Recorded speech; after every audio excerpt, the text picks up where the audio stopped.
Okay. Monsoon model and climate prediction. Monsoon प्रारूप व हवामानाचा अंदाज. नवीन मुद्दा आहे बघा. काय म्हणले मग? The tradition of forecasting the monsoon season in India is older than 100 years. ठीक आहे. तर भारतामध्ये हंगामी मॉन्सून संबंधी अंदाज वर्चवण्याची जी परंपरा आहे ती 100 वर्षापेक्षा जुनी आहे. After the famine of 1877, H.M. Blandford, the founder of IMD, had made such a prediction for the first time, taking the snowfall in the Himalaya as a parameter for this prediction. ठीक आहे. तर याच्याशी related एक केस study सांगितलं बघा की 1877 मध्ये दुष्काळ पडल्यानंतर IMDचे जे संस्थापक होते H.F. ब्लॅनफोर्ड यांनी 1884 मध्ये हिमालयात बर्फवृष्टी हा घटक गृहीत धरून सर्वप्रथम असा अंदाज वर्तवला होता. ठीक आहे. In the decade of 1930 the then director of IMD Sir Gilbert Walker had underlined the relationship between various worldwide climatic factor and Indian monsoon, and based on available observation and previous recording related to relationship, he put forth a hypothesis regarding the nature of monsoon. ठीक आहे. आणि 1930 मध्ये जे sir Gilbert walker आहेत त्यावेळेसचे IMDचे director यांनी काय केलं बघा. तर जगभरामध्ये ज्या गोष्टी हवामानावरती परिणाम करतात, ठीक आहे, आणि त्यांचं जे असलेले निरीक्षण आहेत किंवा त्याबद्दलचं असलेलं जी माहिती आहे ह्या गोष्टी सगळ्या विचारात घेऊन येणारा जो मॉन्सून आहे तो कशा पद्धतीचा असेल असं गृहीतक त्यांनी मांडलं.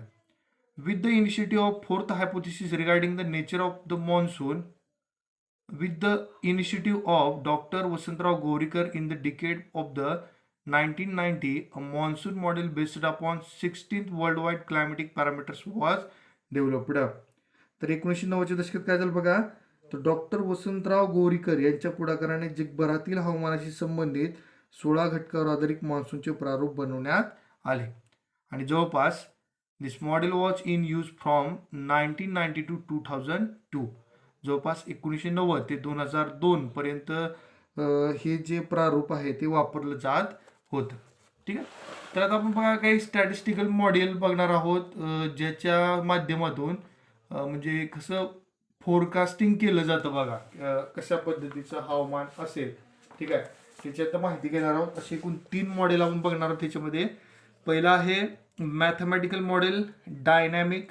ओके. कशी ह्याच्यामध्ये माहिती गोळा केली जाते बघा. Forecast are made with the help of mathematical model which takes into account estimate of current weather related events and ongoing physical interaction between them. काय होतं याच्यामध्ये?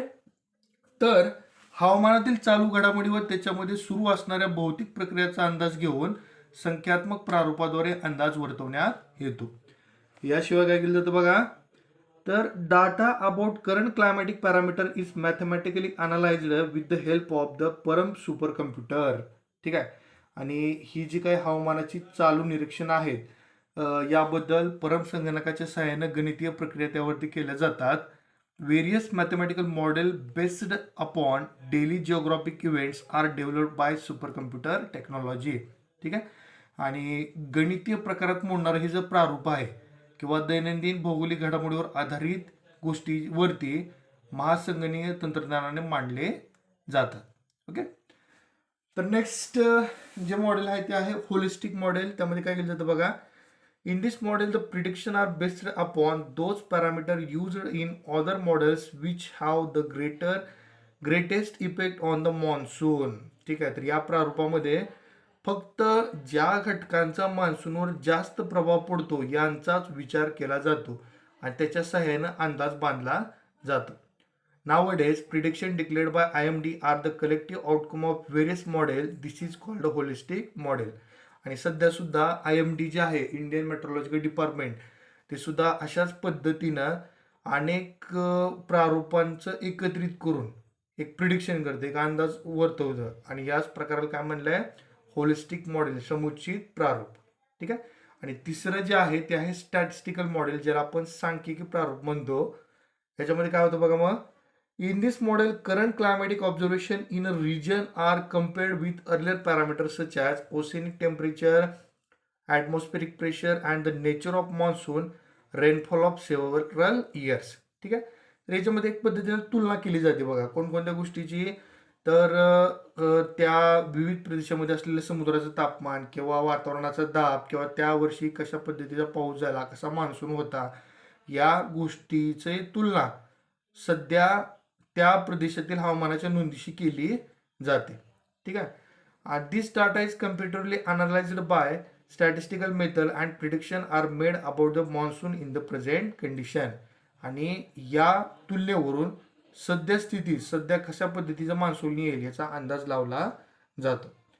Presently new models are being developed at the IITM. IITM काय फुल form त्याचा बघा, आपण आधी सुद्धा पाहिलेला आहे.